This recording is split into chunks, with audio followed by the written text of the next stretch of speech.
you can apply it towards yourself. But it's all about deciding what you want to do and making the decisions to do that. A lot of people will go home and they'll sit there and they'll watch Seinfeld, or every night they're watching 5-6 hours of television. And they're never reading anything. Now, if your goal is to be up here and you're spending all your time doing mindless activities, how's that going to help you get there? Where you can spend some time trying to educate yourself a little bit, learn a little bit more about how the body works, learn how your body works, get on the phone, talk to somebody that you meet in a seminar like this, ask them what they're doing, how's it working for them, pop out an email, whatever. But do the things that they would do. If my squat is stuck and I'm having problems, I'm asking everybody in the gym, what do I got to do? What do I got to do? And if they don't know, I'm going to call somebody. What'd you do when this happened?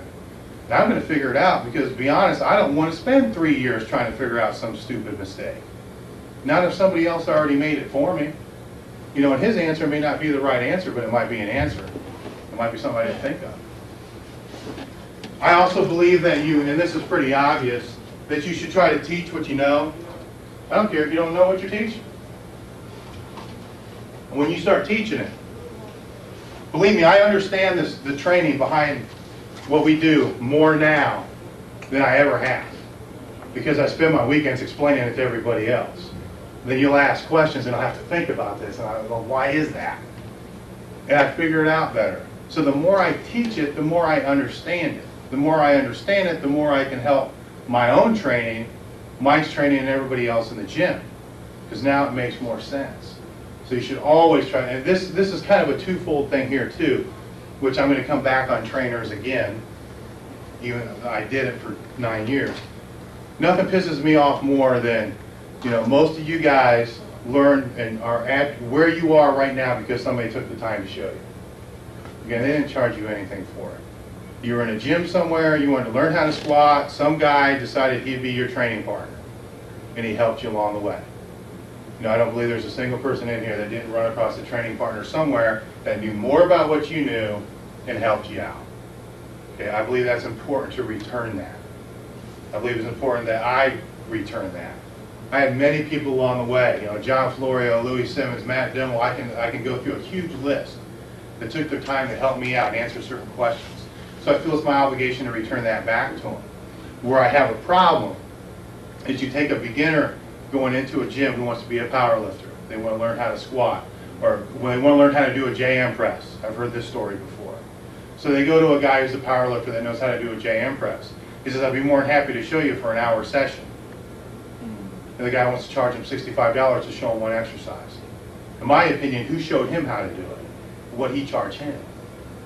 Certain favors you need to return as a gesture to the sport and as thanks to the person that showed you, and then teaching to help reinforce what you already know.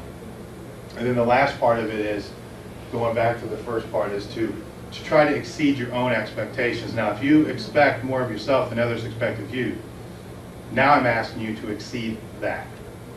Okay, to take it a notch further, which you can do.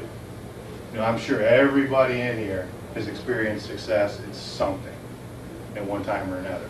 It's just a matter of figuring out what steps did you take to get that and follow the same steps. And powerlifting is really no different. Trust me, it can be a long process for a lot of people. Real long process. I've been in the sport for 20 years. It took me a long time. Other people can get there real quick. And yeah, it pisses you off. When you spend 20 years to get somewhere that took somebody else 3.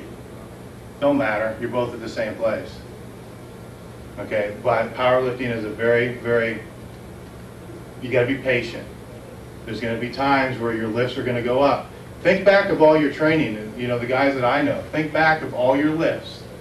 Did you ever just make 5 pounds here, 5 pounds here, 5 pounds here, 5 pounds here, constantly? No. You might have 5 pounds here, 20 pounds here, nothing for a couple of years, 30 pounds here. That's how it works. That's the game. Know it going in. But if you want to, how much you squat? 450. This is the best way I can sum it up. He squats 450 right now. How old are you? 31. 31.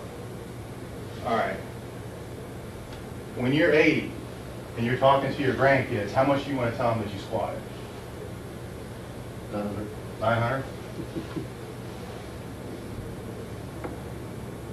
Okay? Not when I'm eating. No, that'd be a hell of a squat. All right, so you look at that and that's way out there. Okay? So the first thing you got to realize is you want to be able to tell your grandkids you squatted 900 pounds. Okay? Then you want to start thinking, what if they ask me how much I squat and I got to tell them 500 pounds? How does that make you feel?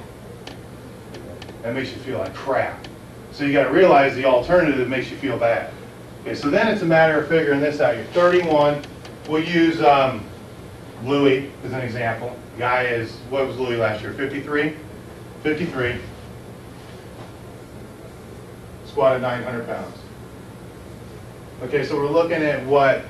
350 pound difference?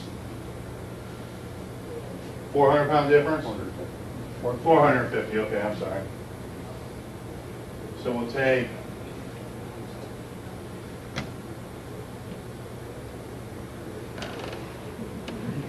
I'm not going to have no space.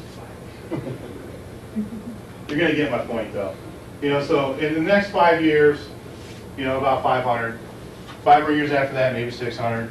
5 more years after that. So we're talking over a course of 31 to 53, which is, what do we say, how many years? 22 years. If you put on 10 pounds a year, it's 220 pounds, which gets you fairly close. Put on 20 pounds a year. 20 pounds a year on your squat. Can you do that? How much did you put on your squat last year? 75 pounds. 75 pounds, so you're right on your goal. Had he told me nothing, I'd say, well, obviously you need to change what you're doing because you're not on track to get where you want to get. Or I talked about the plane that's off track all the time, but they always venture back to the goal. You always got to keep that out there where you want to be. And if you're not on the right track, you better change something to get it back on track to be where you want to be. And I'll tell you another thing. Maybe he won't squat 900 pounds at 53. I don't think that's the important thing anyhow. Tell you what he's going to remember more than squatting this 900 pounds is the journey he had trying to get there. I guarantee that. And if you shoot from moon, you know, you still end up with stars. That means if he doesn't squat 900, who cares? We'll just satisfy at 850. Well, that'll work. But you got to realize whatever that goal is, and he needs to realize not only do you have to have that goal and be able to break it down into simple steps to get there, realize what you need to do based upon other people's experience to do that. How much do you weigh? 240. You ain't going to do it weighing 240. All right? You're going to need to be about 300 pounds if you want to do it the easy way. If you want to do it the hard way, stay at 240. You're going to have a hell of a time. You weigh 300 pounds, gain that weight up over that time, no problem. Why do you think it's easier to, I mean, I know because you weigh more, it's going to, you have more muscle and stuff. But if you still take that 240 pounds and you constantly become stronger at that 240 pounds, why? Well, you remember what I talked about before about gaining 5 pounds? Mm-hmm. Some people got to reach down, grab, scratch, claw, fight, you know, eat more, learn more. Right. It's not so easy for some people. Right. I'm not saying he couldn't do it at that weight. I'm saying he's going to have a higher degree of success gaining weight and doing it. Just because you're bigger. Hell yeah. The best way to get strong is to gain weight. You know, I think everybody here knows that. You know, he could have changed it. He changed his focus altogether. Like I said, you know, I want to squat 600 pounds at 198. Fine. No big deal. You just refocus it. You got, all I'm trying to say here, you need to know where you're going. Okay? And I believe you should have the long-term goal of where you're going, and then break it down into the shorter ones. And everybody that walks in our gym comes in there has that, and they have the expectations. We had somebody walk in the gym one time. Louis was in one of his moods, and the guy walked through the gym and he says, you know, can I train here at Westside? He says, you want to squat 8, bench 6? I said, I don't know. He said, get the hell out. That was the end of him.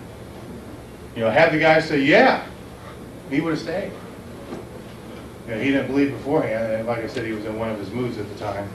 But that's the way it is.